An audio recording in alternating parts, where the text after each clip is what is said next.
예, 이제 항상 떨리는 것은 설교하기 전에 설교하려고 나오면 그 시간이 가장 떨립니다.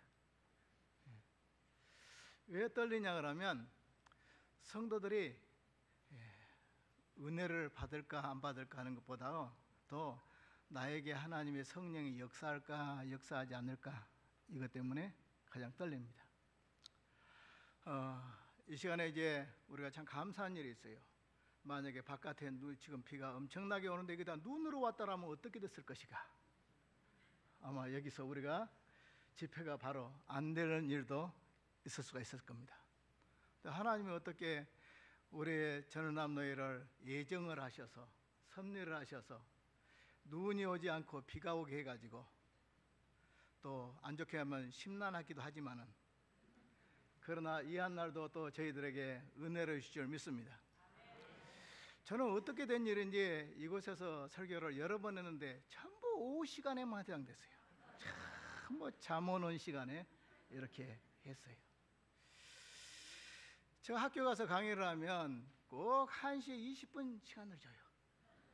그러면 그 시간이 바로 무슨 시간이냐면 조직신학을 가르치는 시간이거든요. 원래 조직신학은 배우는 사람도 모르고 가르치는 사람도 몰라서 조진다 해서 조직신학인데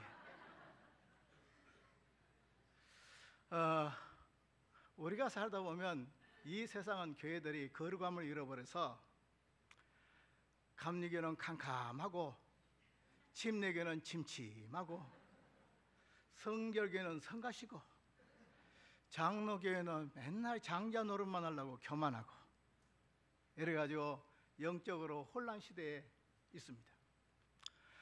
누가 말하기를 한국에는 예수하고 그리스도하고 사이가 안 좋답니다. 그래가지고 날마다 교회가 어떻게 나가냐면 예수하고 그리스도하고 싸우는 교회가 한국교회랍니다. 그래서 대한예수교 장로회, 대한기독교 장로회, 또 대한예수교 성결교회, 대한기독교 성결교회, 또 대한예수교 감리교회, 대한기독교 감리교회, 그 다음에 침례교회는 예수교는 구원파예요. 그러니까 우리가 다 예수자 들어가면 그래도 괜찮은 줄 알지만 오늘 구원파로 가면 그건 망하는 겁니다. 이렇든 저렇든 간에 우리에게서 가장 중요한 것은 무엇이냐 그러면 우리가 어떻게 하면 은혜를 받을까 하는 겁니다. 오늘 하나님께서 나에게 은혜를 주신다면 그것은 큰 축복입니다. 우리가 기도를 할 때도 내가 기도를 해서 엄청난 기도의 응답을 받았다고 해서 그것이 대단한 게 아니라 작은 것 하나라도 주님이 나를 향하여 응답해 주시면 주님과 나 사이의 교제가 진행되고 있는 줄로 믿습니다. 지금 이 시간에도 우리가 주님과 교제하는 시간 되길 바랍니다. 사람들의 말을 들으면 어떤 사람은 한 3시간쯤 이야기하고 난 뒤에도 다음에 또 만나자고 그러는데 오늘 우리는 설교는 1시간만 넘어가면 뭐 미칠라고 그냥 막 정신이 없고 혼미하고 그렇죠. 그런데 이 시간에 저와 여러분들이 말씀에 빠져들기 바랍니다. 시간 가는 줄 모르고 말씀에 빠져들면 제가 시간 가는 줄 모르고 설교할 것 같지만은 시간 제가 다 봐요. 그래 정확하게 딱 맞추려고 오늘 제가 우리 석진건 목사님한테 물어봤어요. 몇 시까지 하면 돼요? 그러니까 3시가 넘어도 돼요. 아유 3시까지 하다니 라고 생각하지 마십시오. 하다가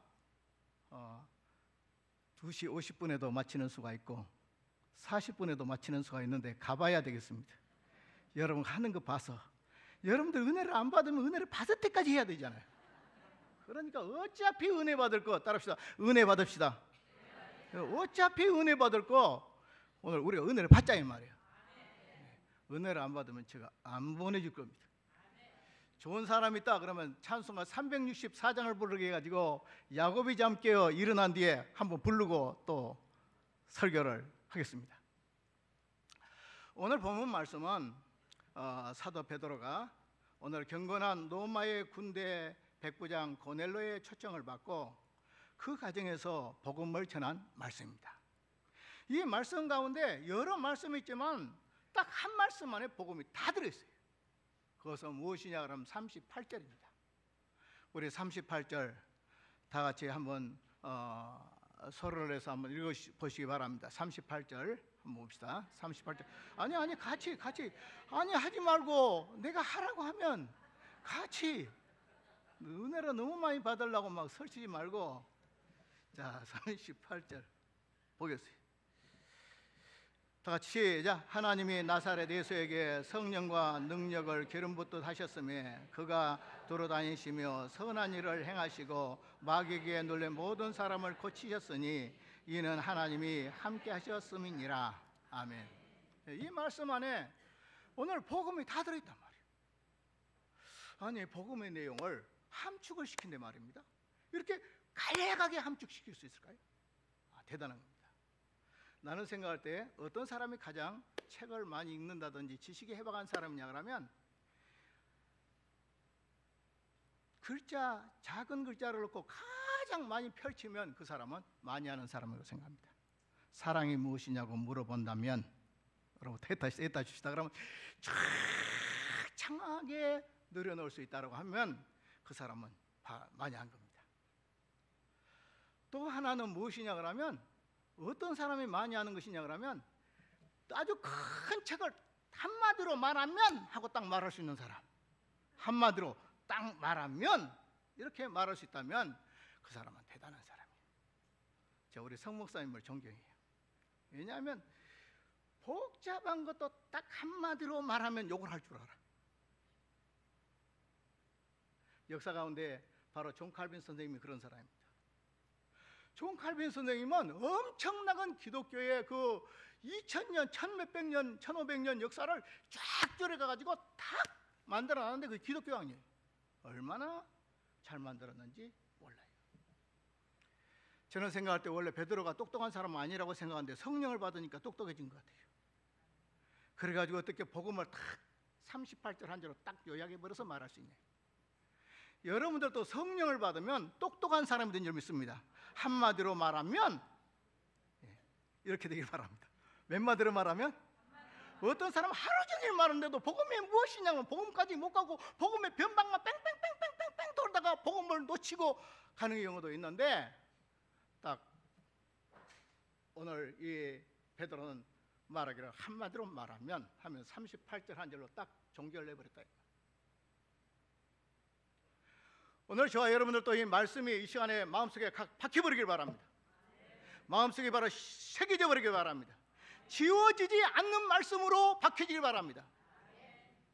가장 훌륭한 설교는 어떤 설교일까요?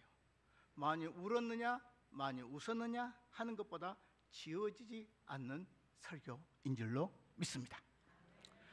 하나님의 말씀을 들을 때 내 심령 속에 새겨져서 언제나 떠오르고 언제나 그 말씀이 생각나고 그렇게 되는 거예요. 영국의 로이드 존슨 목사님이 이렇게 말했습니다. 무엇이 은혜로운 설교냐라고 하면 주일날 사람들이 웃었다 울었다 그거 가지고 은혜로운 설교가 아니다. 월요일날 가봐라. 월요일날 설교 듣고 어제 무슨 설교 들었지? 라고 하면 대부분 다 기억하시죠? 왜 웃어요? 뭐 찔래요? 어쩔 때는 기가 찬 건 내가 해놓고도 월요일날 뭐 했지? 하고 혼란스러울 때도 있다 이 말이에요. 그런데 노이드 존슨 목사님이 말하기를 뭐라고 말하냐 하면 참된 설교는 월요일이 되면 그 말씀이 들을 때보다 더 생각나는 말씀이어야 된다. 그 말씀이 자꾸 생각나서 나를 향하여 말씀으로 이끌어서 살도록 만드는 것이 성령의 역사다 이 말이에요. 오늘 우리는 하나님의 말씀에 붙잡히길 바랍니다. 이 시간에도 붙잡혀 가야 돼요. 저도 말씀 안으로 들어가야 되겠죠. 여러분들도 말씀 안으로 들으십시오. 옆 사람과 이야기 나눕시다. 우리 말씀 속으로 들어갑시다. 그래가지고 안 나와버리면 안 되겠지만은 나오기는 나올 거예요. 말씀 속으로 들어가길 바랍니다. 말씀 속으로 들어가면 세상도 간 것 없고 염려도 간 것 없고 구속한 주님만 만나는 역사가 일어나겠죠. 이 시간에 예수 그리스도를 만나는 역사가 있길 바랍니다. 오늘 베드로가 증거한 예수 그리스도를 내가 만나시는 역사 있길 바랍니다. 굉장한 역사예요. 만나는 역사는. 어떤 사람은 도둑놈을 만나면 도둑질을 배우죠. 어떤 사람은 사기꾼을 만나면 사기하는 법을 배웁니다. 우리 성도들은 예수를 만나는 역사 있길 바랍니다. 예수를 배우시길 바랍니다. 예수 외에 아무것도 없는 겁니다. 예수 외에 다른 것이 필요가 없는 겁니다. 예수님은 나의 구주시고, 예수님은 나의 모든 죄를 용서해 주신 분이고, 예수의 이름으로 기도하면 다 들어주신 분이고, 예수의 이름으로 마귀도 물리칠 수가 있고, 예수의 이름으로 병도 고칠 수가 있고, 예수의 이름으로 저와 여러분들을 천국으로 이끌어갈 수도 있는 줄로 믿습니다. 그래서 한마디로 예수를 얻으면 다 얻은 것이다, 예수를 잃어버리면 다 잃어버린 것이다 라고 우리가 생각해야 될 줄로 압니다. 그러면 오늘 여기에 베드로가 예수님에 대하여 네 가지로 증거하고 있습니다. 첫째로, 예수는 나사렛 예수다. 시작. 예수는 나사렛 예수다. 나사렛 예수다. 38절 상반절에 하나님이 나사렛 예수에게 라고 했습니다.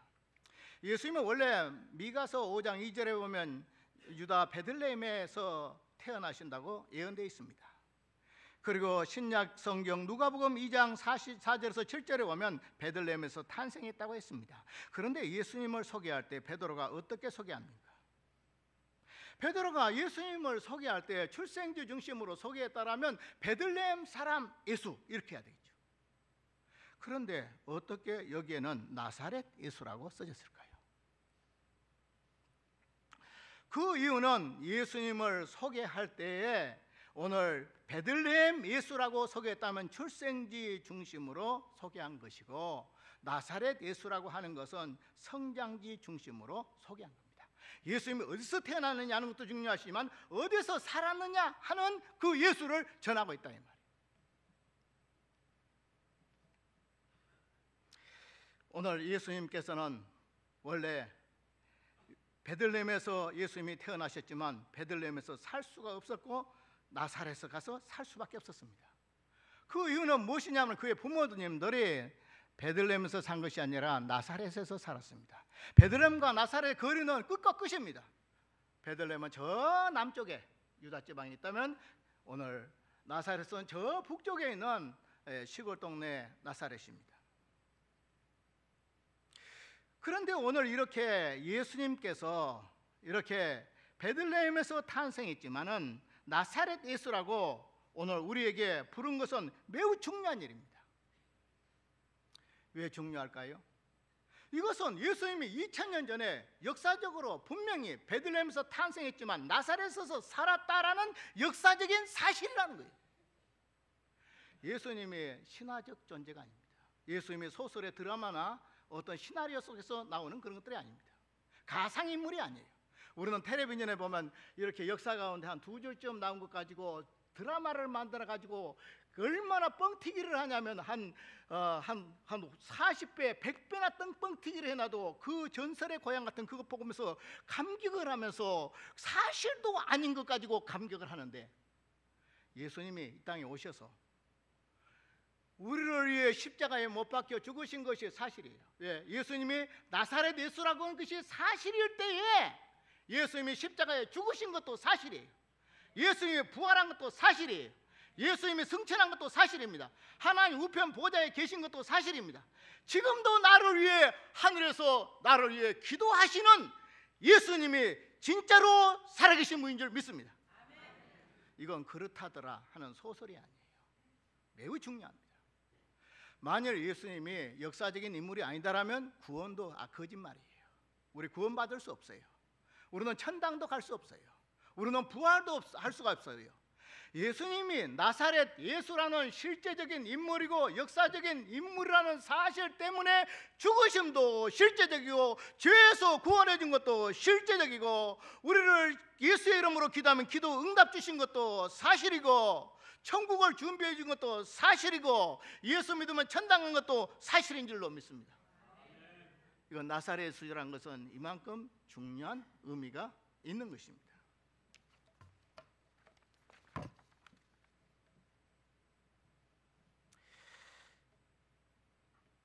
예수님께서 이렇게 나사렛 예수로 베드로가 소개한 것은 분명히 예수님은 역사적인 사실이다 이 말이에요. 역사적인 그 사실, 예수가 우리를 위해 죽으신 것도 사실이고 부활한 것도 사실이고 우리를 구원한 것도 사실이어서 우리는 순서적으로 지금 이미 사실 속에 살고 있어요. 여러분들이 예수 믿고 구원받은 것이 사실입니다. 나는 구원받은 사람으로 생각한 것이 아니라 구원받아 놓은 사람입니다. 지금 우리는 구원의 길을 걸어가고 있습니다. 그리고 우리는 저 구원의 천국으로 들어갈 사람들인 줄로 믿습니다. 우리는 천국에 들어갈 일만 남아있어요. 어떻게, 좋아요 안 좋아요? 이제 오늘 다 천당에 가입시다. 예. 그러면 저녁밥은 누가 하지? 걱정하지 마십시오. 오늘. 그런데 사람들은 어떻게 하냐면 예수님을 역사적인 사실이다 해도 그는 구주가 아니다라고 주장하죠. 문제는 오늘 알버트 까미 같은 알버트 슈바이처 박사 같은 사람 뭐라고 말하냐면 예수는 하나님이 아니야, 사람이야. 그러면 우리의 구원과 관계가 없어요. 예수님은 성경대로 십자가에 못 박혀 죽으시고 바울이 말한 대로 성경대로 살아나셨고 성경대로 하나님 우편 보좌에 계시고 지금도 나를 위하여 빈 줄로 믿습니다. 주 널리에 비네 주 널리에 비네 늘 비르시네. 오늘 또 예수님은 천국에서 나의 제사하시기를 빕니다. 예수님이 나를 기도해 주고 있습니다. 때로는 내 믿음이 온전하지 못해도 믿음이 그래도 꺼지지 아니하고 꺾이지 아니하고 이렇게 소생하고 살아갈 수 있는 것은 나의 기도가 대단한 것이 아니라 바로 나를 위해 하나님 우편 보좌에서 기도하시는 주님의 간구의 기도 때문에 그런 줄로 믿습니다. 박윤선 박사님은 이렇게 말했습니다. 우리에게 내가 아무리 기도를 한다고 할지라도 그보다 더 큰 기도가 있다. 다른 사람들이 아무리 나를 위해 기도한다 해도 더 큰 기도가 있다. 그것은 무엇이냐? 내 마음속에는 성령의 간구가 있고 하나님 나라에서는 예수님의 간구가 있다. 시작. 내 마음속에 성령의 간구, 그 다음에 하나님 나라의 예수님의 간구. 이 두 분의 기도 때문에 상갈 때와 같은 내가 꺼지지 않고 꺾이지 않고 꺼져가는 심지 같은 내가 끄지 아니하고 우리가 살아간 거예요. 우리가 예수를 믿으면 믿는 사람마다 멸망치 않고 영생을 얻으리로다 라는 이 말씀이 이루어진 건 뭐냐?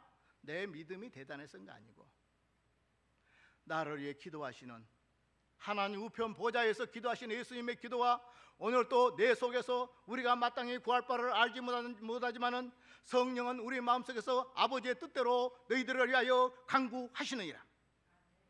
오늘 또 성령은 내 마음속에서 하나님의 뜻대로 나를 간구한 줄로 믿습니다. 이 성령의 간구가 없다면 우리는 기도할 때 무엇을 먹을까, 무엇을 마실까, 무엇을 입을까 이렇게 기도하게 되죠.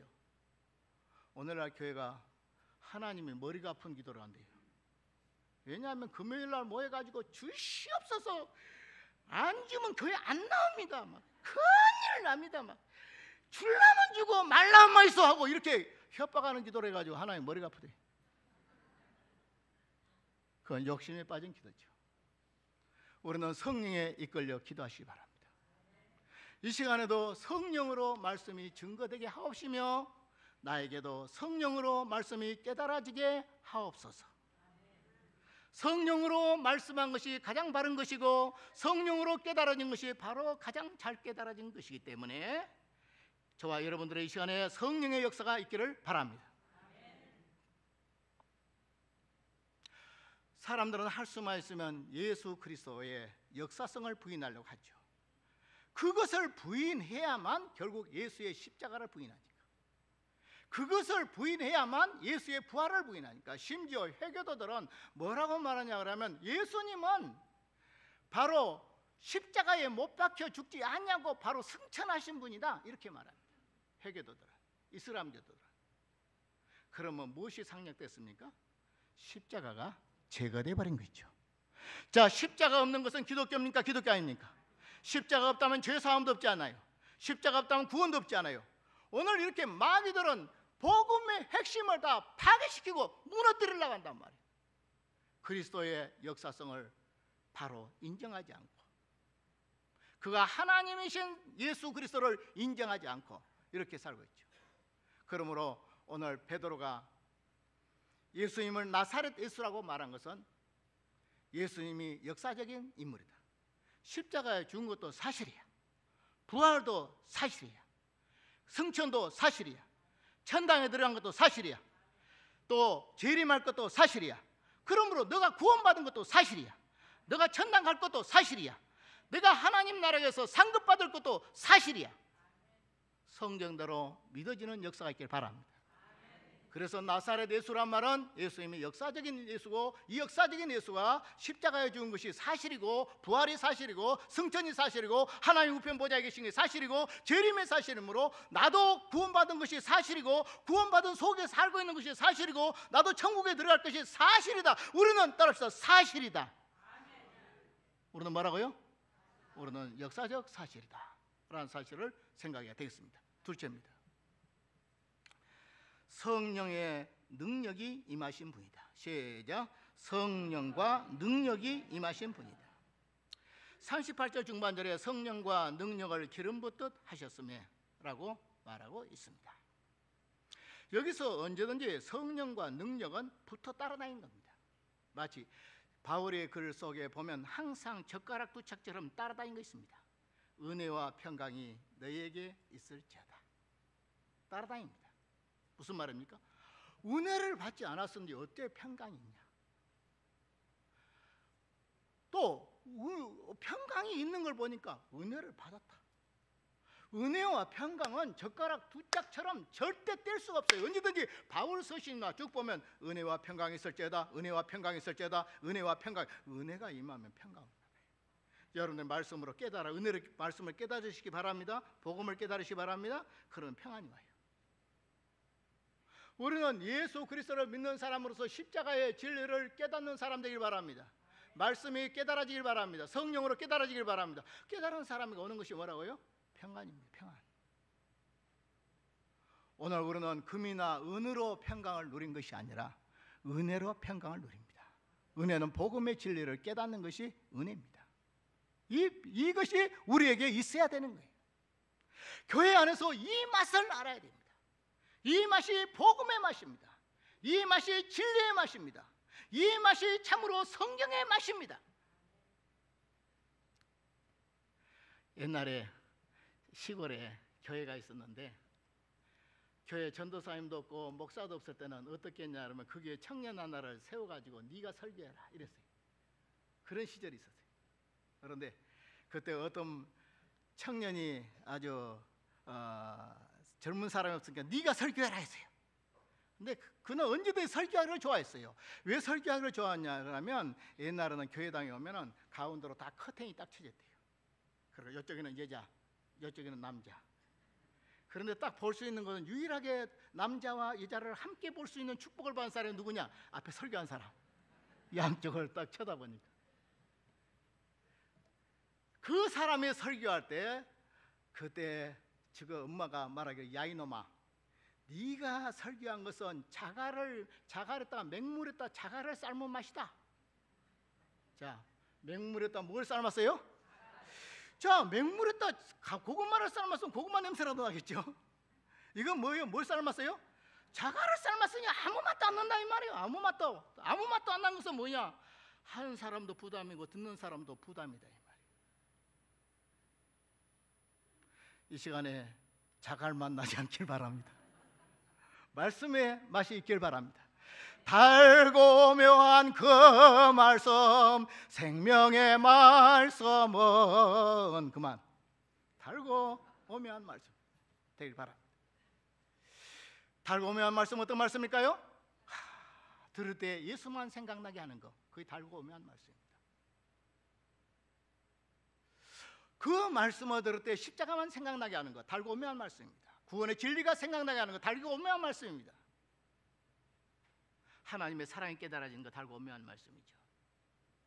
우리는 말씀이 달고 오묘한 말씀입니까? 그렇지 않으면 말씀이 달고 오묘한 것이 아니라 잠 못 이루는 밤을 위해 만들어진 수면제입니까? 누가 말하기를 잠이 안 오거든 성경을 읽으시오. 그러면 잠이 쏟아질 것이요. 저도 어쩔 때는 3시에 일어나가지고 성경을 펴서 읽는데 어쩔 때는 1시간 내내 읽었는데 한 장을 못 읽었어. 그것은 어떻게 읽은 것일까요? 몸 안에 있는지 몸 밖에 있는지 비몽사몽간에 읽어서 그래. 비몽사몽간에.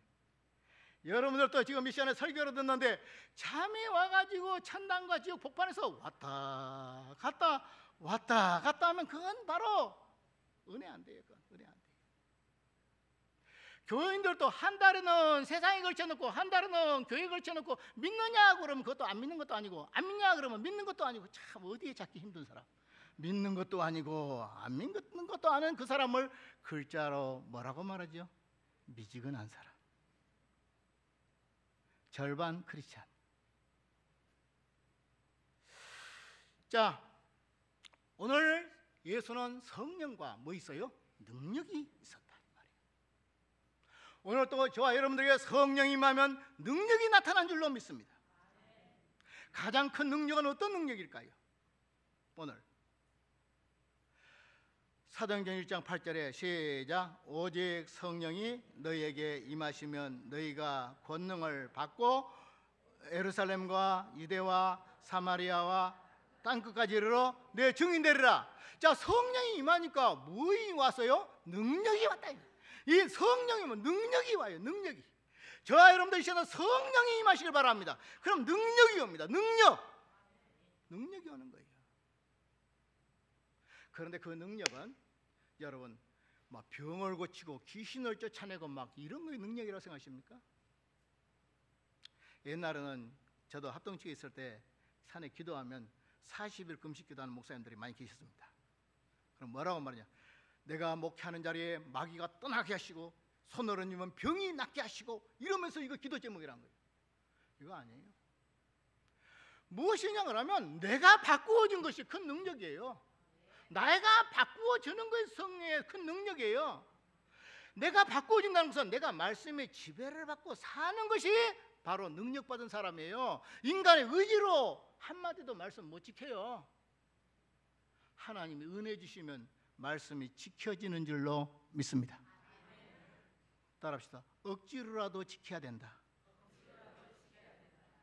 그러나 은혜로 지켜지면 더 좋다. 오늘 우리가 은혜로 지켜야 됩니다. 이거 성령이 임하면 능력입니다. 예수님께서 능력이 있으시니까 복음을 전하니까 그가 거듭나버리는 역사가 일어나고 하나님의 자녀가 되는 역사가 일어나죠. 요한복음 1장 12절에 영접하는 자 곧 그의 이름을 믿는 자들은 하나님의 자녀가 되는 권세를 주셨으니 이는 혈정으로나 육정으로 나지 아니하고 하나님께로서 난 자들이니라. 성령으로 되어진 겁니다.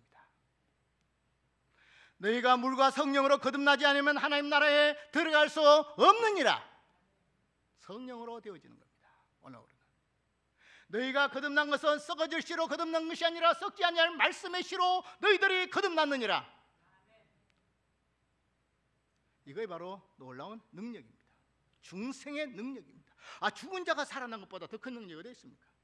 죽은 영혼이 살아나는 것이 바로 중생시키는 능력이 성령의 능력입니다. 성령과 말씀으로 통하지 않냐고 그러므로 우리는 중생될 수가 없는 것이죠.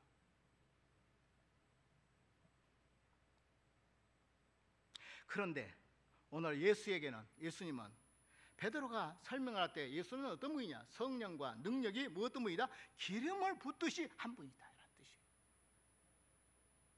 오늘 이 말씀은 마태복음 3장 16절. 마태복음 3장 16절 한번 읽어보시기 바랍니다. 시작. 예수께서 세례를 받으시고 곧 물에서 올라오실 때 하늘이 열리고 하나님의 성령이 비둘기같이 내려오셔서 자기의 임하심을 보시더니, 바로 세례를 받을 때 그 일어난 장면을 지금 기름 붓듯 하셨다 이 말이에요. 예수님께서는 요한복음 3장 34절 보시기 바랍니다. 시작. 하나님이 보내시는 이는 하나님의 말씀을 하시나니 이는 하나님이 성령을 한량없이 주심이니라. 오늘 성령을 부으셨다. 예수님께 오늘 성령을 부었다라는 말은 무슨 말이냐 그러면 왜 하필이면 세례를 받을 때 그에게 성령이 임했냐 하는 거예요. 그것은 뭐냐 하면 구약에 기름을 붓는 종들이 누구죠? 왕, 제사장, 선지자죠. 예수님을 향하여 공생에 들어갈 때 비로소 그는 왕직을 행사해야 되고, 그리고 그는 선지직을 행사해야 되고, 그리고 제사직을 행사해 제사장이 돼야 되죠. 그러기 전에 뭘 받아야 돼요? 오늘 유대인들은 기름을 붓죠. 그가 공생에 들어가기 전에 그 안에 신성이 계시지만은 그 공생의 사명을 감당해서, 선지자의 사명을 감당하기 위해서, 제사장의 사명을 감당해서, 왕직의 사명을 감당해서 그에게 무엇이 임해야 되는 거예요? 성령이 임해야 되는 거예요. 그러므로 이 말은 무슨 말이냐? 메시아로서 그가 공생에 들어갈 때 성령의 임함으로 메시아의 직분을 그 시간부터 이행하는 거예요. 이행. 공생의 첫 출발이 되는 거예요. 다른 말로는 무슨 말입니까? 우리의 모든 직분은 내 힘으로 할 수 있는 건 아무것도 없다. 예수님조차도 성령의 능력을 힘입어서 했다 그러면 우리가 예수님보다도 우리는 어떻게 더 성령 받기를 삼하고 성령 충만해지기를 삼하시기 바랍니다. 그렇다 해서 우리는 또 받고 또 받고 또 받고 또 받고 것이 아니라 내 안에 이미 성령이 계시는데 그 내 안에 계신 성령이 여러분을 말씀으로 지배하시기 바랍니다. 오늘 이 말씀으로 여러분을 지배하시기 바랍니다. 오늘 목사님들로 통하여 설교한 말씀으로 지배하시기 바랍니다. 말씀의 인도를 받기를 바랍니다. 말씀의 인도를 받아야 돼요. 말씀의 인도를 받는 건 말씀에 꽉 붙잡혀야 돼요. 생각과 마음에 딱 붙잡혀야 돼요. 내가 고등학교 때 큐바디스라는 영화를 봤어요.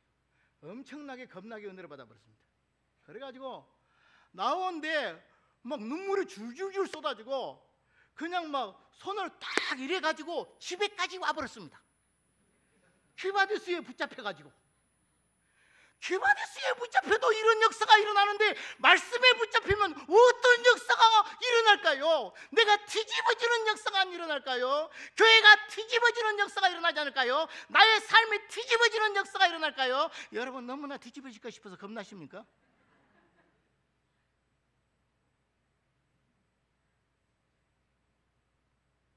성령이 나를 완전히 뒤집어 버리시는 역사길 바랍니다. 그것이 그런 말하면 자기 부인입니다. 날마다 죽는 생활입니다. 오늘 성령이 임하면 능력이 왔다는 건 뭐냐? 그리스도가 증거하니 복음으로 말미암아 그가 제사장 직분과 왕직과 선지직을 감당하는데 그는 성령으로 감당하셨다라는 사실을 보여주면서 우리에게도 예수님조차도 성령으로 감당했다고 한다면 우리는 무엇으로 감당해야 되냐? 인간의 장깨나 머리로 감당해야 되느냐? 하나님의 성령으로 감당하시기 바랍니다. 성령이 떠난 사람은, 말해서 성령이 속에 들어갔는데 완전히 떠났다는 뜻이 아니요, 성령의 능력을 잃어버린 사람들, 바로 기름이 떨어진 차와 같아서 우리는 고철덩어리에 지나지 않는 것이다. 차라리 자전거는 끌고 다니기나 쉽지. 여러분 10톤짜리 트럭 끌고 다닐 수가 있어요? 따라합시다. 이것은 오히려 짐이다. 따라합시다. 은혜가 떨어지면, 성령의 역사가 떨어지면 이것은 나의 짐이다. 내가 끌고 다니기도 힘들어. 교회도 내가 끌고 나오면 한두 번 끌고 나오지만 못 나와. 성령으로 은혜를 받으면 성령의 힘이 일어나요. 성령이면 죄를 이깁니다. 마귀를 이깁니다. 시험을 이깁니다. 죄성을 이깁니다. 오늘 우리의 세상을 이기는 역사가 일어난 거예요. 오늘 우리는 예수 그리스도는 그 안에 성령이 충만하시고 그에게 능력이 충만하시다. 저도 옛날에 목사 안수를 제일 처음 받을 때 84년도에 목사 안수를 받았습니다. 84년도에. 그래 목사가 됐으니까 지금 몇 년이나 지금 제가 제일 처음에 사역을 한 지가 지금 한 45년 됐는가 어쩌는가 그러는데, 그때에 제가 부산노예에서 주기철 목사님이 심의했던 교회가 부산 철안교회입니다. 그 철안교회에서 안수를 받았는데, 목사 안수를 받는데, 그 목사를 안수를 받을 때 그분들이 대단한 신학 박사도 아니고 대형 교회 목사님들도 아니고 평범한 노예 목사님들이 저 머리에 손 얹고 안수 기도를 했습니다. 임직을 할 때, 목사 임직을 할 때. 그런데 놀라운 것은 손을 딱 얹자마자 뜨거운 눈물이, 보통 그냥 눈물이 아니에요. 그냥 뜨거운 눈물이 두두두두두두두 흘러내려요. 결국 하나님이 직분을 주실 때는 은혜를 주셔서 하는 거구나. 은혜가 떨어지면 아무것도 못하는구나. 내가 무엇을 했다면 그것은 은혜구나. 나에게서 제일 중요한 것은 성령의 역사구나. 우리는 성령의 역사를 잊어버리지 않아야 되겠구나. 나를 높이면 성령이 떠나고, 내가 게으르면 성령이 떠나고, 내가 오만불순하면 성령이 떠난 사실에 우리가 무서워서, 따라합시다. 죄 짓는 것도 겁이 나고, 회개하는 것도 겁이 나고, 은혜가 떨어진 것보다 더 두려움이 없도다. 은혜가 떨어지면 이래요. 목사님의 설교를 잘 못해가지고 내가 이렇게 은혜가 떨어졌다고, 이 교회에 와가지고 은혜가 떨어졌다고. 알고 보니 지 때문에 떨어졌는데, 자기 때문에 떨어졌는데. 성경 말씀에 디모데 전서 4장 5절에 기도와 말씀으로 거룩하여집니다. 너가 기도하고 말씀을 붙잡고 살면 사모한 자에게 말씀이 달지. 무엇이 가득 차버렸는데, 세상 거의 가득 찼는데 다냐 말이야. 배가 부른 사람한테는 뭘 줘도 맛이 없어요. 배고픈 사람은 무슨 말씀을 줘도 다 은혜가 받는 거예요. 오늘부로는 따로 영적으로 배가 고픈 자가 되시기 바랍니다. 이 시간에 배가 완전히 부르십니까? 그렇지 않으면 배가 고프십니까? 더 먹을 것이 없도다. 내 속에 가득 차서, 세상 것이 가득 차서 나는 은혜 받을 구석이 없도다. 내 마음속에 말씀이 들어갈 공간이 없도다. 내 속에 죄악을 회개함으로 비우시길 바랍니다. 내 속에 하나님의 말씀을 삼하는 역사 있길 바랍니다.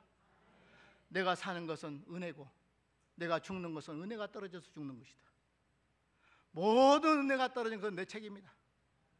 내가 은혜가 충만하면 어린아이가 하는 말도 은혜가 된다. 제가 옛날에 안산에 있을 때 우리 장로님이 계셨는데, 장로님이 나를 좀 힘들게 했어요. 그래서 사이가 별로 안 좋았어요. 언제든지 의자도 요런하자 그러면 자기가 요런하자 해. 그런 거 딱 그리 놔야 돼. 모든 거 자기 마음대로 해야 돼. 그러니까 나중에 내가 시험 들었어. 어느 날 내가 교통사고를 났다고. 교통사고 났으면 전화해가지고 목사님 다친 데는 없었습니까? 라고 해야 됩니까? 그렇지 않으면 그 차 보험 넣었어요. 이래야 됩니까?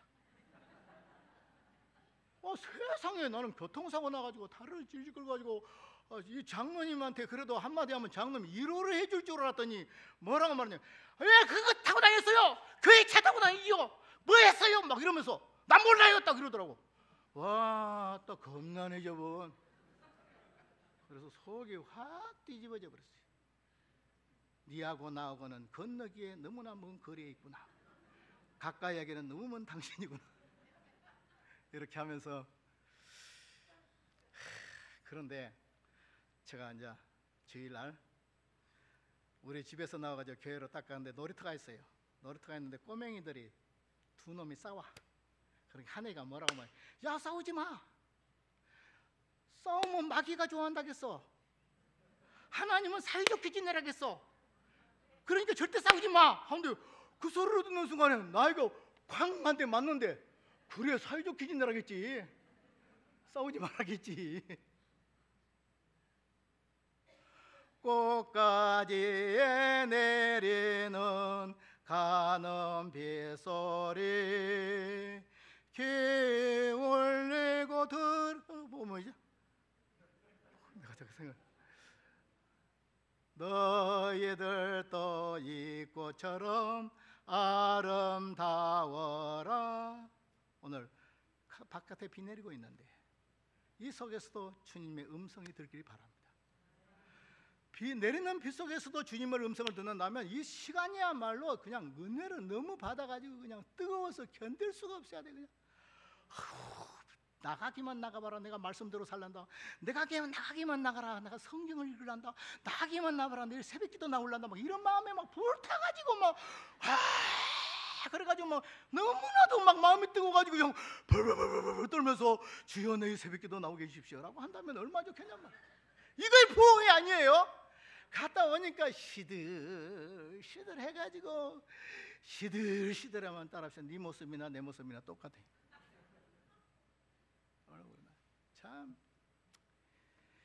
오늘 예수님은 성령과 능력이 임하신 분입니다. 오늘도 우리가 성령이 충만하다 하면 내게 능력이 임해야 됩니다. 그것은 내가 변화되는 능력입니다. 내 내적인 변화가 내가 주님의 형상으로 만들어지는, 내가 전부로 변화되는, 그리스도 예수의 사람으로 변화되는 역사가 있기 바랍니다. 그 위에 하나님의 역사가 일어난 거죠. 귀신도 물러가지요. 병도 고쳐지지요. 세상도 이겨지지요. 환난도 이기지요. 내가 하나도 안 바꿔지면서 바꿔져라고 저것들 때문에 라고 한다 그러든지, 이 교회 때문에 라고 하든지, 저 목사님 때문에 라고 한다든지, 그런 것이 아니라 모든 것은 내한테 달려있다. 내가 말씀만 삼으면 어린아이가 해도 은혜를 받는다. 꽃가지에 내리는 빛 속에도 너희들도 있고처럼 아름다워라는 주님의 음성을 들을 수가 있다고 한다면 성경을 통해서는 얼마나 들어야 하겠느냐.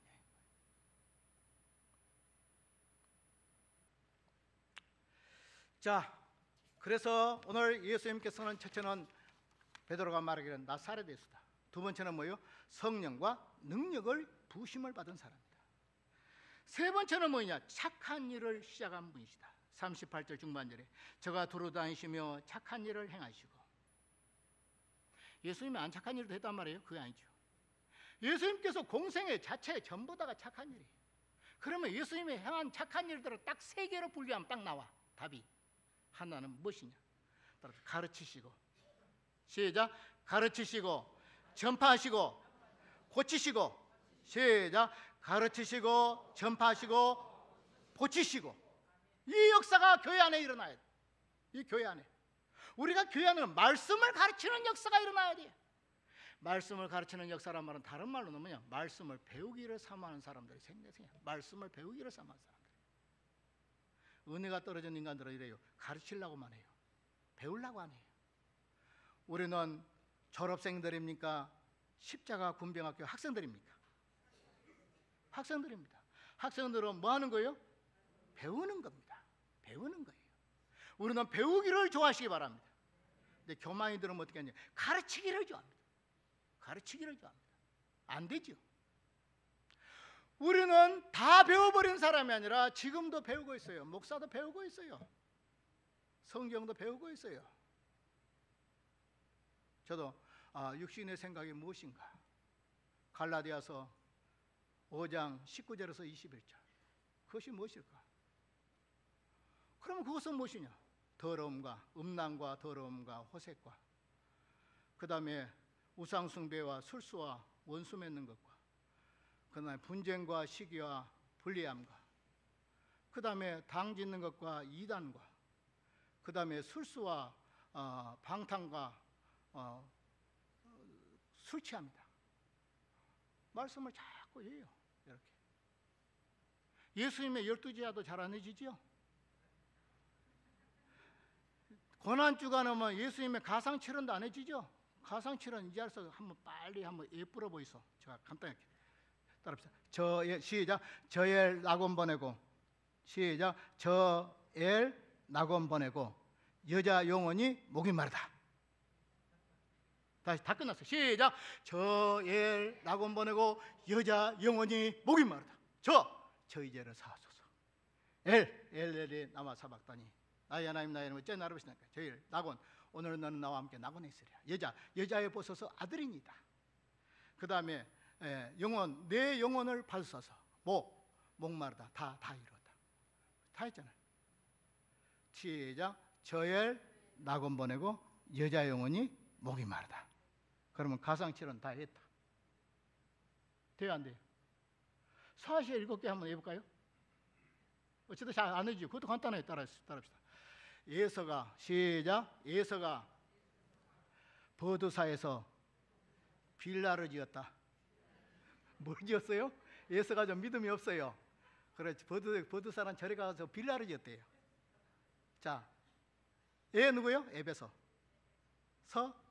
서머나. 버가모. 두 아들이야. 사대. 빌라델피아. 라오디게아 교회. 자, 예수가 어디에다가 빌라 지었어요? 버드사에다가. 다 했잖아요. 오늘 우리는 항상 말씀을 배워야 되고 말씀을 또 배워야 돼요. 제가 언젠가는 어떤 그 강의를 들었는데, 나은성 교수 강의를 들었어요. 교회사 유명한 총신대학의 나은성 교수라는 분이 있는데, 이분이 하는 말이, 나는 아침에 구보를 하는데 2kg씩 구보한다. 우리 오늘 임명호 목사님도 우리 같으면 가히 이루지 못할 꿈을 스트레칭을 해가지고 이루신대. 그분은 2kg씩 뛴다 그러더라고. 그런데 2kg씩 뛰면서 뭐하냐? 칼빈은 기독교 학력 80장을 다 했는데요. 1장 참된 지식, 2장 경건, 3장 종교의 씨앗, 4장 우상 숭배에 빠져있는 하나님을 아는 지식, 그 다음에 5장, 그 다음에 6장, 이렇게 쭉 해서 하면서 80장까지 다 한다는 거예요. 되겠어요, 안 되겠어요? 80장까지. 겨울방학 때 한번 해봤어요. 그랬더니 다 해요.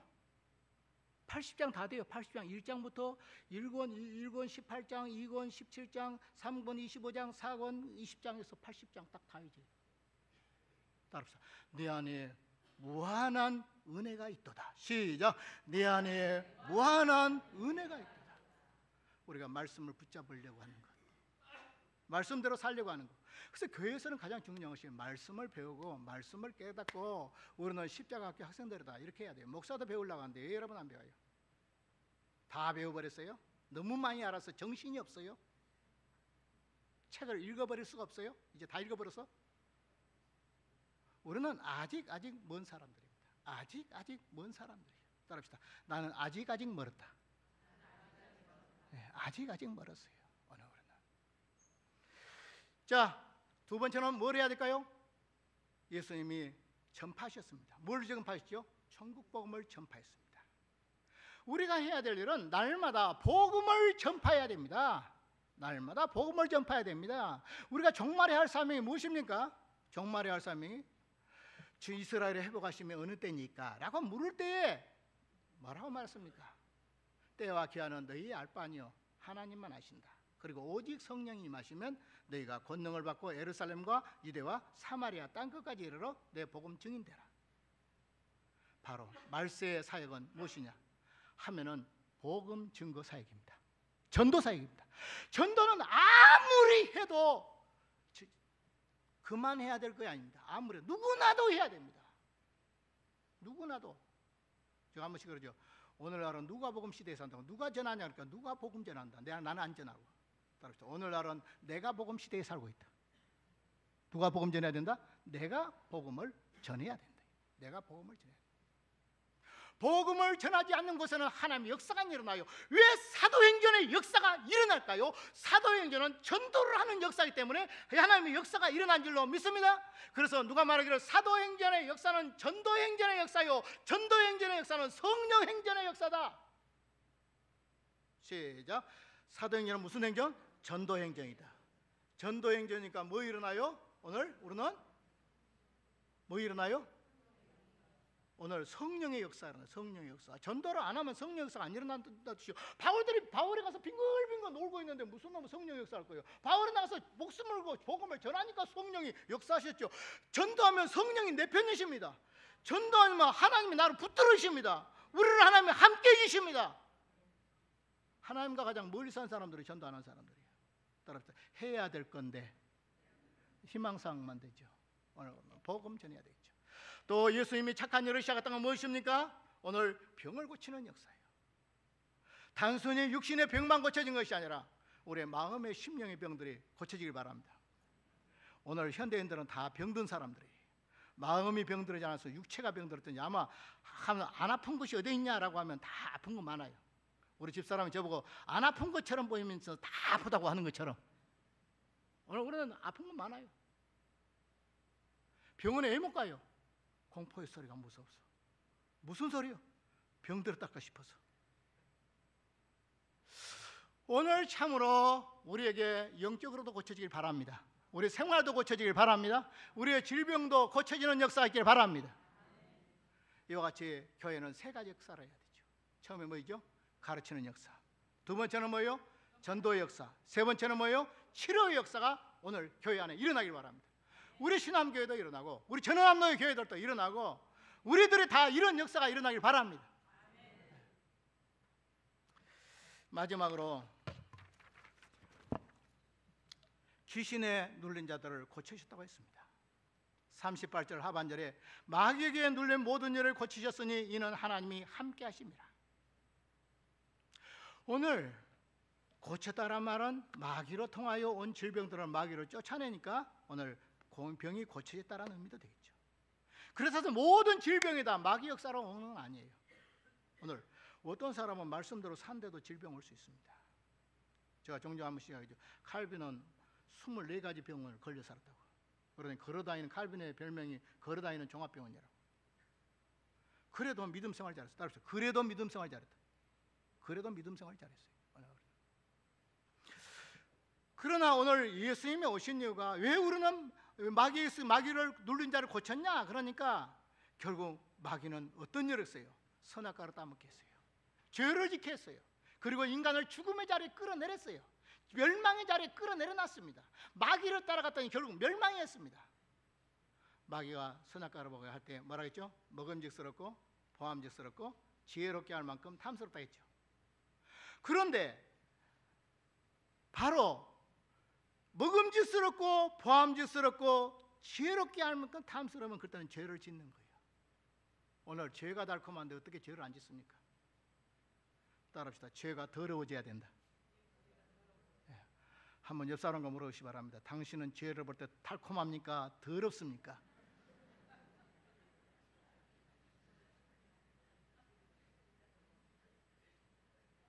세상 사람도 죄 지은 사람들 보고 뭐라고 말하죠? 더러운 여자 밑에 니은 붙인 사람 이렇게 말해요. 더러운.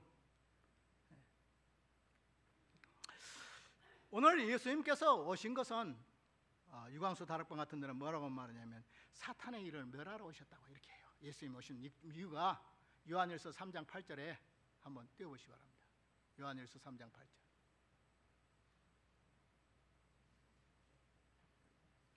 한번 봅시다. 시작. 죄를 짓는 자는 마귀에게 속하나니 마귀는 처음부터 범죄함이라. 하나님의 아들을 나타나신 것은 마귀의 일을 멸하려 하심이라.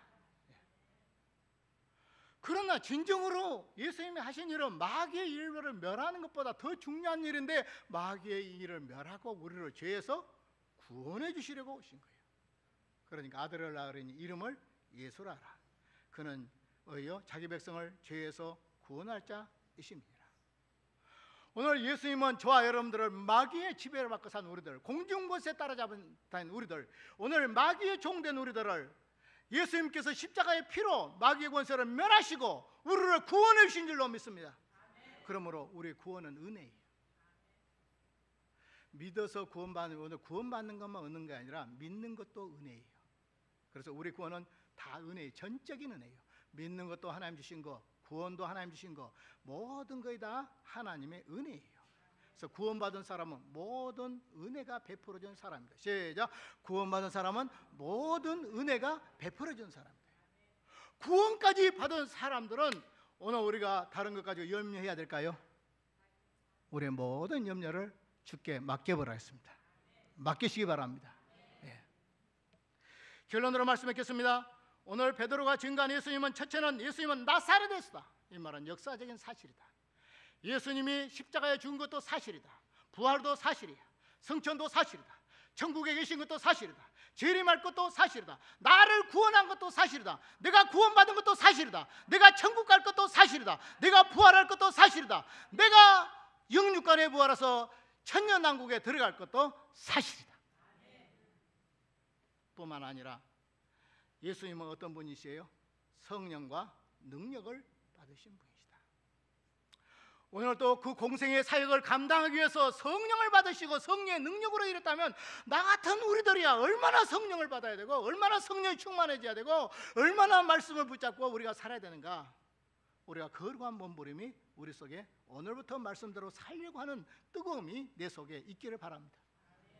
따라서 숨만 쉬도 예수, 눈만 뜨면 말씀, 입만 열면 기도, 쳐다보면 전도, 이렇게 되길 바랍니다. 그러면 진짜 참 좋을 거예요. 그 다음에 예수님은 착한 일을 하셨다 했습니다. 어떤 착한 일이라고요? 말씀을 가르치시고 복음을 전파하시고 병든 자를 고쳐주신 역사가 일어났다. 오늘도 이렇게 교회 안에는 말씀의 운동이 일어나길 바랍니다. 배우는 사람과 가르치는 역사가 불이 붙는 교회가 되길 바랍니다. 그리고 복음을 전하는 역사가 있길 바랍니다. 그리고 예수 그리스도로 통해서 나의 심령이 치료를 받고 내 영육간에 치료받는 역사가 일어나길 바랍니다. 마지막으로는 예수님은 마귀를 멸하셔서 우리를 죄에서 구원해 주시려고 오늘 예수님은 마귀의 권세를 이기도록 하였습니다. 찬송가를 한번 부르려고 했는데 한 개도 부를 시간이 없어서 마치겠습니다. 기도하겠습니다. 하나님 감사합니다.